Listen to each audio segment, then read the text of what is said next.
Welcome to my basement, everybody. Man, this job of mine has afforded me some incredible opportunities like this one, where I get to speak with the art director and the character art director behind Pixar's Luca. I love this movie. It's absolutely beautiful, and you can watch it right now on Disney+, but if you don't have a subscription, the movie is available to purchase digitally on 4K Ultra HD Blu-ray or regular Blu-ray, and it's a keeper. Absolutely stunning film. Let's get started with the podcast, but first, a shout out to our sponsor at the Gaming Stadium. They are Canada's leader in online esports tournament facilitation. They've got tournaments happening every single weekend, and you don't want to miss out on the fun. You can find out about them at tgs.gg. We have got two wonderful guests from Pixar who have just crafted the movie Luca for us. They both also happen to work on Soul, so two wonderful gifts to Disney Plus viewers out there. We've got Paul Abadilla, and we have Deanna Marsigliese. Talk to me a little bit about the project of Luca as it was presented to you. What did you want to achieve with this movie? I love that Luca takes place in the Italian Riviera. Personally, I've never been there, so this was a great introduction for me to kind of get a taste of what it feels like to be, in that very charming, beautiful side of Italy. And at the time when I joined, the team was already going strong in production, and it was really just my job to carry out the vision that our production designer, Danny, alongside Deanna, our character art director, and everybody else on the team, to really just finish the film and get it out to folks around the world. Awesome. Deanna, your last name is Italian, so Italian is a part of your background, your heritage. Was that part of the pull on working on this film for you? Yes? That was the pull, I would say. I mean, along with the bonus of having an incredibly talented crew around me, Sure. The opportunity to learn so much, but it was a huge pull for me. When Enrico announced that he was going to be directing a film that took place in Italy, everything in me was like, I have to be on this film. I mean, there's no way I can let this opportunity pass. I mean, my family is Italian on both sides, so it's really colored my world experience, and it was an opportunity for me to really dig down into my own experiences and my own roots, and to put that forward in the work. So it became very personal. Mm-hmm. It's wonderful, and it felt authentic as well. You know, it felt like we really traveled there, and Italy means a lot to me. I was married in Italy, in Venice, and I celebrated a pretty big milestone birthday. We don't have to talk about that milestone right now, but in the Amalfi Coast, and it's magic on this planet, isn't it? And you guys captured that in the movie. How does it feel for you to see the finished, I guess, homage to Italy in Luca? For me, it was kind of a mix of feelings. One was relief, because when you're in it, no, truly, because when you're in it and you're working and your head's down and you're collaborating, I feel like a lot of it is being creative, but also taking risks. And as you're going, there's a lot of problem solving. You don't know if the decisions you're making are going to pan out. I mean, it's all just a leap of faith. Yeah. So to see it all come together and so beautifully is amazing, fulfilling, and also a relief. We did it. And again, it was a very personal film for me. So a lot of pride, to be able to share this with the world and with my family. It's an incredible feeling. Yeah. That's awesome. Paul, you had to kind of craft a world that felt fantastical, but familiar as well. What kinds of challenges did that present to you and to the other, artists that focused on the world building of Luca? I wasn't able to join the team when they went out to do the research trip in Italy. But thankfully, they did such a great job capturing, the look and feel of everything. And they took a lot of great footage and photographs. And so it was really, part of my responsibility to translate that on screen. And a lot of that comes from not only creating concept artwork, but also like working with the sets department and everybody in the art team to make sure that we capture the feeling and that essence of what the Italian Riviera means. One of the things that obviously we can't take everybody to Italy, right? So Yeah. We really take pride in our research and really the homework that we're doing, so that when you watch the film, like you have that same feeling that all of us who went there, So it's really a joy to kind of work through that, and again, like Deanna had mentioned, just to see it all on screen together. It's just so breathtaking that we, and even until now, we can't believe that we achieved something, like that beautiful. So yeah, credit to the team for sure. And I have a pandemic. During a pandemic for sure. Yeah, we'll get into that. But I have a recruitment idea for you to pass on to the executives over there. Pixar Italy, or Pixar Amalfi Coast. Don't you think you'd be able to grab a whole bunch of different artists from all over the world? I'll admit this idea came up more than once, where we went into the pandemic, we were all working from home, and we were like, I mean, at this point, what's the difference? We could just all go over there. Right.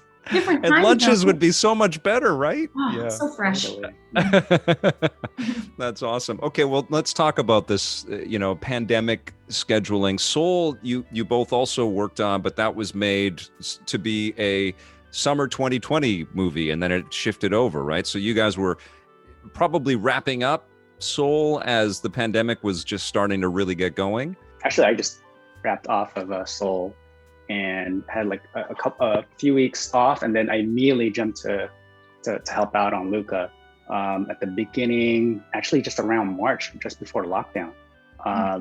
And 1 week we're doing art reviews, and then the next week it's like everything's at home. We're all trying to figure things out. So it was for me, my time on the show was really 99% at home. And dealing with internet. Yeah. That is so wild. Was Pixar ready for that? I mean, it's such a collaborative studio, I would imagine. Were you guys prepared for this huge transition? I mean, it's really tricky. I will say, like the lockdown or the work from home situation coincided with me transferring from the art department into animation. So art, character-wise, was predominantly done in the studio, normal art rooms, collaboration, warmth, really nice, and then I move into a new department where I don't know anyone. Oh no. And we start working from home. Oh man. And I was very intimidated, of course. I mean, wow, I have no rapport with these folks really, and now we have to build it over the computer. But I was really pleasantly surprised. It took a minute for all of us as a crew to hit our stride, right? Yeah. But that warmth still comes through. I feel like when you're working with such awesome people, and I can say for a fact that the folks working on this film loved this film. It just, you could feel the love. Everyone was so in it and believed in it so much. And I feel like we all shared that, and we loved each other's company, even from home. So it worked out. I just got to give a shout out to, really the unsung heroes, for Pixar, like our systems folks, our folks who really work behind the scenes. No one knew what was going to happen, but thankfully it was because of their hard work that we were able to transition seamlessly as we could, working from home and finishing this film.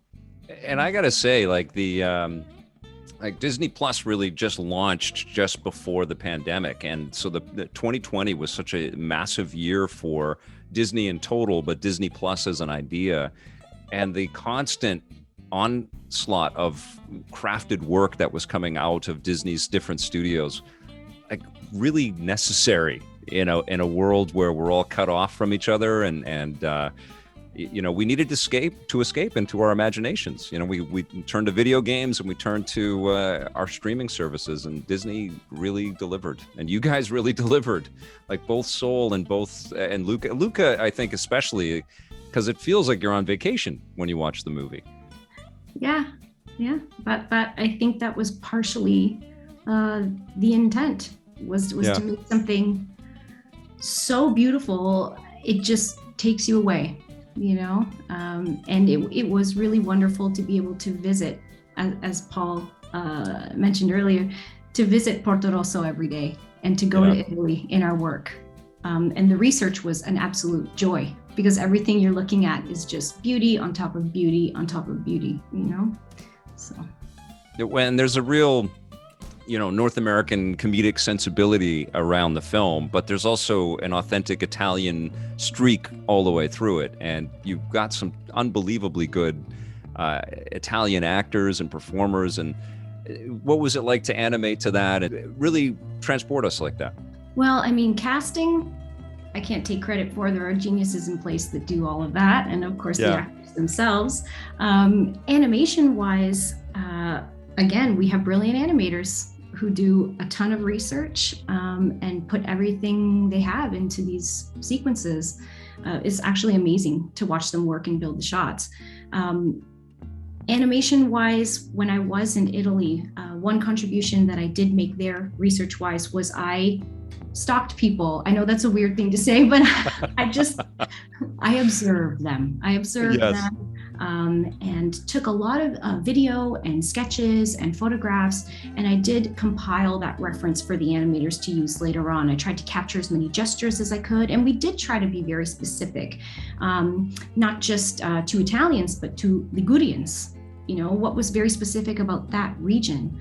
So, and animators take all of that. They do some of their own research. They do a lot of their own research, and we collaborate together. And of course, Enrico Casarosa is Italian himself, guiding the show. So, there you go. That's awesome. When you're out there, do you flash the Pixar badge, or do you go, undercover? How do you do it? Undercover. Don't want to call too much attention to you. No. Paul, can you tell me, the juxtaposition of the worlds, right? We have this underwater world with its own cascade of different characters, and then we have this really colorful on land world. Is it a different process to kind of, build to that, or is it the same ideology and the same philosophy and the same kind of disciplines? I would say something very similar to what our character designers do in any other department. I think it really comes down to understanding like the root and like message of the film, or who this character is, Luca. And as we all know, for those who've seen it, is really Luca is really centered around Luca and his perspective as a child, discovering the world before him as he progresses and creates friendships and discovers life, in that way. And so there's a certain curiosity, a childlike curiosity that we try to imbue in the set design, where, for example, the colors are just tuned up just a tad to make it feel more saturated, to emphasize that feeling of summer and sunshine. To make the experience of being in Porto Rosso that much more, fantastical for Luca. We intentionally, like underwater, made the colors a little bit more, cooler in temperature, a little bit more monochromatic, so to speak, so that when he's above the surface, it's like all the colors are hitting him. So that just makes the emotional journey that much more impactful. So when, also just to say, whenever we're designing something underground or underwater, it has to complement what's happening above water too. So it's not just an isolated thing. I just want to ask Paul if he's got a favorite sequence in the movie. Oh, there's so many, but the one that really stands out was the dinner scene, Massimo's dinner. Yeah. Also, it involves pasta, which I had a little contribution to kind of designing, and the research for that, let me tell you, was super fun. Yeah, that's awesome. And Deanna, I cut you off there. What were you going to say? I'm sorry. I wanted to compliment what Paul was saying with what's happening on the character side. It's looking into the broad themes of the film. And one theme that Enrico and Daniela kept repeating was this feeling of this storybook quality that manifests through like a playful, childlike feeling. And on the character side, that meant a lot of bold, simple shapes. They're deceptively simple, I would say, but complemented by really rich textures. We would always say, feeling the hand of the artist. Instead of making everything computer perfect, we wanted an organic irregularity, imperfection that added a lot of charm to the film. Is that something that Pixar works on and has worked on, throughout its history? It feels like Pixar edges towards that more and more with each film that you create for us. We forget the computer, right? I think that's been the idea from the beginning, is to not see the computer modeling, but to get lost in the worlds that you craft for us. I mean, I feel like the art direction of a film, it ebbs and flows. There's so many variables. It depends it depends on what the director wants, what their vision is, what they're comfortable with, how far they're willing to push. It also, depends on the playfulness of the story. But I do think that earlier on, the focus with computers was, how realistic can we make it? Right. Super impressive. Can we replicate reality? And now we're kind of like, well, can we challenge the technology to go to exaggerate, to caricature, so that we're focusing more on, well, maybe this wood doesn't look hyper realistic, but does it feel like wood through the caricature? So now we're just playing with style, which I love. There's so much beautiful art from Italy. Was that also a challenge to your team as well? Was like, we have to not only recreate this world, but honor the foundational art that has come from this country in a way. Paul? I mean, the one thing that comes to mind, like a lot of like the very like beautiful like mid-century like Italian like poster art, like even just like in that in itself, like the graphics conveyed in those pieces are already charmingly like simplified and caricatured, and they've in some ways like solved that problem for us. So it was just a matter of like, how do we capture that feeling into our film, and how do we make that relevant into our visual language? So that was, a very useful resource for us to look at too. How much did Vespa love this movie? Like, the Vespa people must just adore. Like, they probably have Luca running in all of their showrooms around the world right now. Did you hear from the Vespa folks? No idea. I'm sure they love it though. How could you not? How could you not? What I love about the Vespas in our film is that there's such amazing storytelling devices, right? You have Hercules, which is like red and shiny, freshly waxed, beautiful, and then you have the turquoise rusted one outside of the mechanic shop that the boys see and think is beautiful. Then you have all those like weird Vespas that they build together out of found parts. I mean, it's such an amazing prop. Right? Yeah, it's really not a prop; it's a character. The Vespas are characters in the film. So very cool. And endemic to the culture and what we romantically recognize from Italy, which worked beautifully. Do you have favorite characters? Yeah, I mean, I'm partial to Julia. I think she's awesome, energetic, and smart and empathetic, but stands up for herself. I love. She's a spark, and she has a lot of strength. So I love her fierceness. I also really have a soft spot for Alberto, not just because he collects vintage and found items, which I can relate to,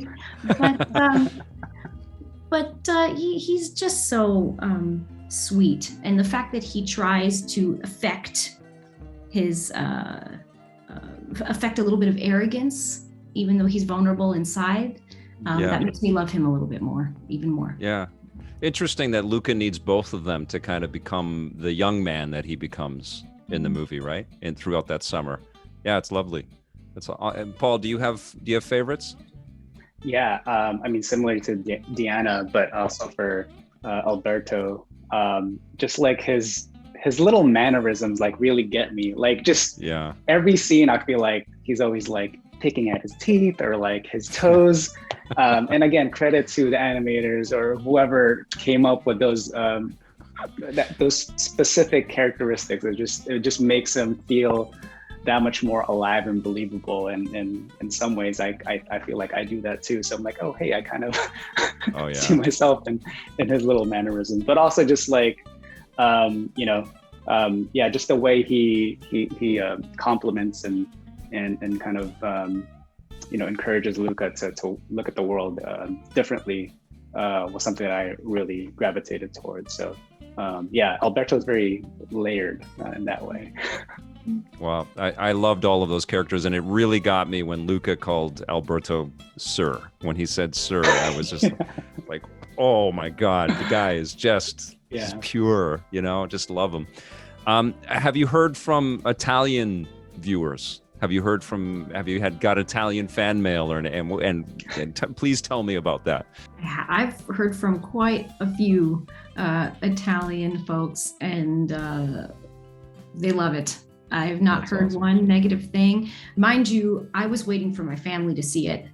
I was kind of like, okay, let's see what they say, you know, and loved it. I mean, everyone was just touched, and I feel like the film just, it uplifts you.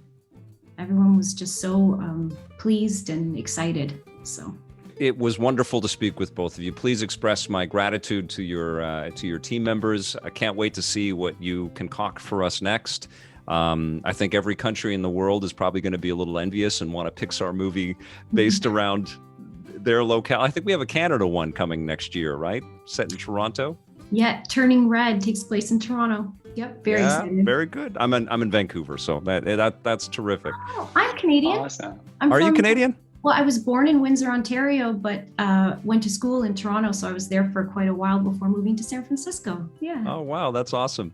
Well, wonderful to meet both of you, and congratulations on Luca and continued success with Pixar. Thank you.